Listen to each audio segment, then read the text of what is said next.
Nous allons commencer cette vidéo par les 4 fléaux annuels Feng Shui en 2023.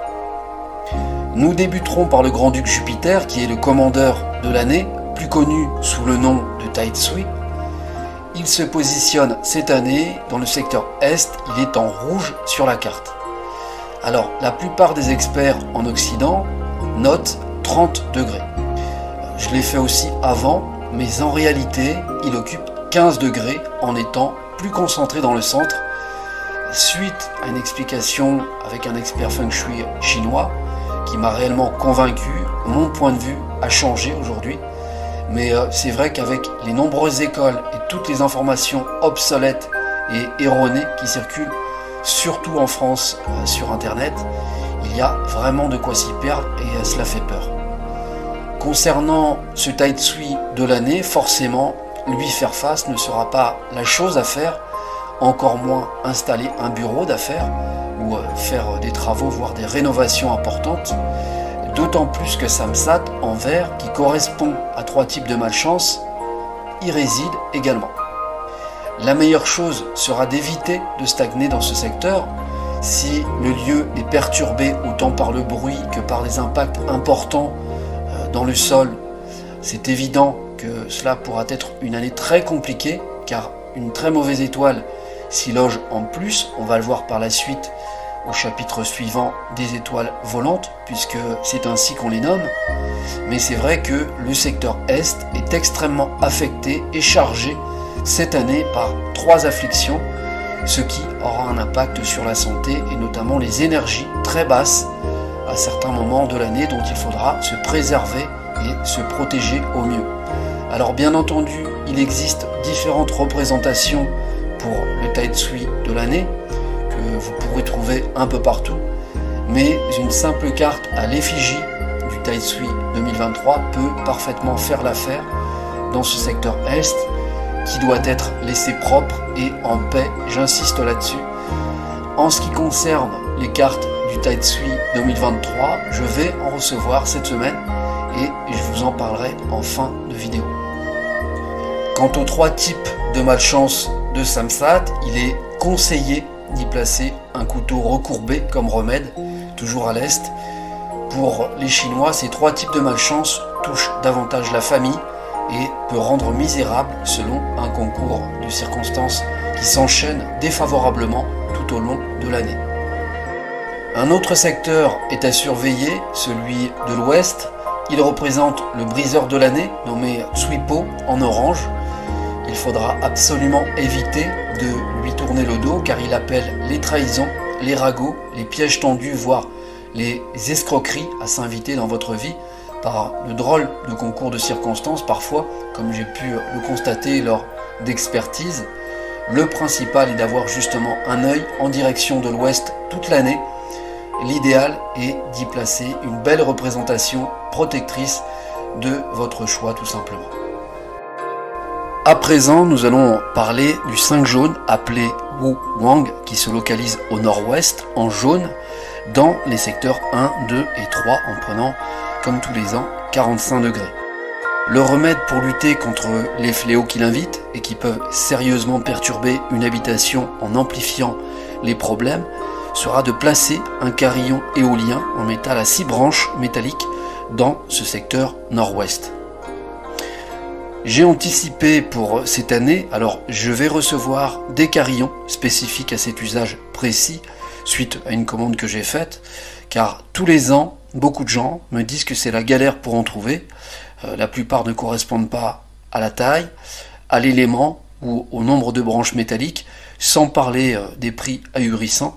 Donc j'ai décidé de franchir le pas. On en reparlera aussi en fin de vidéo pour ceux que cela intéressera.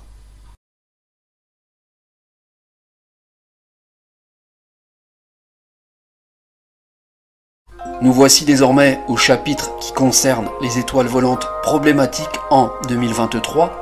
Alors, toujours dans le secteur Est, une chaîne de 6 pièces en métal sera également indispensable afin de dissoudre l'étoile 2 de la maladie nommée Jumen qui s'y loge et qui peut avoir un impact plus important cette année sur la santé par le fait que ce secteur soit triplement affecté en 2023.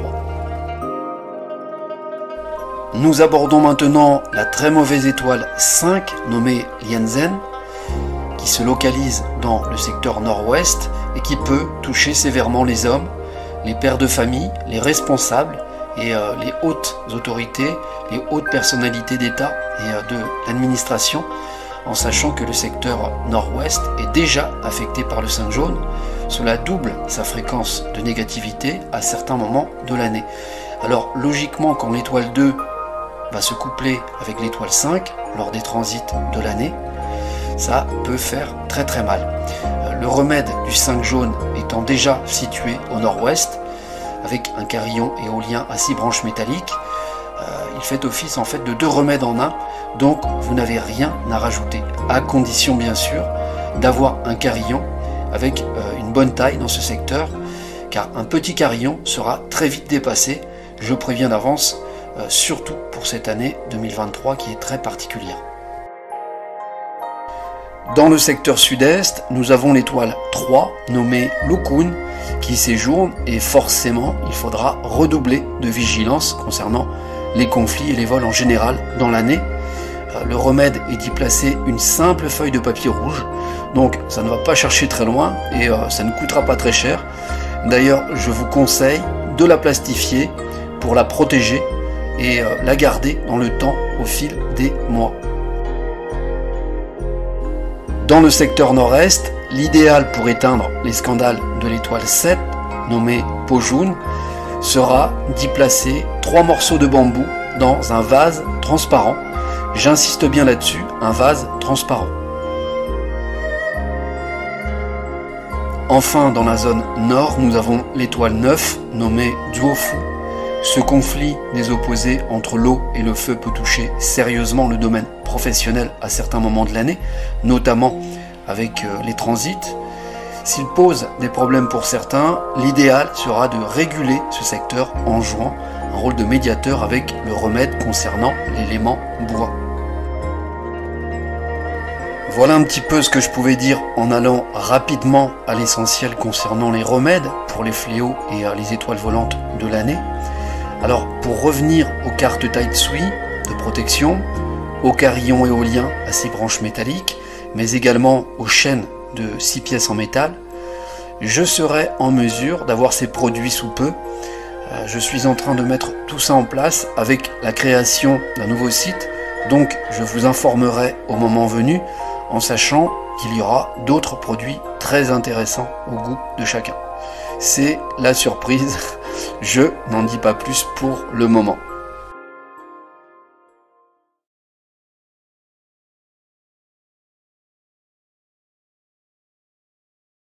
Le grand-duc Jupiter, qui n'est d'autre que le Taitsui, suit les mouvements de la planète Jupiter au fil du temps, ce qui influence favorablement la chance de ceux qui vivent sur cette planète Terre. Le Taitsui de l'année 2023 est représenté par le général Pichi. Il est le fils du prestigieux général surnommé Cuir de Léopard, qui était issu d'une famille au passé militaire digne des plus hauts rangs de l'époque. Tout naturellement, le général Pichi a suivi les traces de cet héritage familial avec une pratique et une maîtrise des arts martiaux de plusieurs années pour devenir ensuite un véritable stratège de guerre du fait d'être baigné par cette ambiance dès sa plus jeune enfance. Doté de compétences et de talents hors normes, il attire très vite l'attention de l'empereur qui l'élève au poste d'escorte en chef de l'armée du milieu. Après avoir réprimé une invasion, il défendra les frontières pour être promu commandant militaire des 5 États. Il deviendra ensuite le serviteur de l'immortel Hongxiang Zi et finira par être honoré du titre de Gonggong pour être ensuite élevé au panthéon des grands-ducs à sa mort. On dit de lui qu'il possédait de fortes capacités physiques et mentales au combat. C'est un chef qui épargnait la population locale et gagnait en sympathie presque partout où il passait. Capable de commander de grandes armées, il n'en était pas moins un vaillant guerrier et un habile diplomate à la fois. Ses connaissances, sa culture, sa droiture et son humanité font de lui un général capable d'insuffler un souffle nouveau à cette planète en 2023. notamment par la révélation de dirigeants œuvrant pour le bien de cette planète et de sa population, mais également pour trouver des solutions diplomatiques face à des conflits jusqu'alors irrésolus. Pour les Chinois, son soutien peut être d'une grande aide en ces temps de conflits et de crise aiguë. Ils considèrent qu'il arrive au bon moment par rapport à ce désordre et cette pagaille planétaire pour remettre de l'ordre et des valeurs.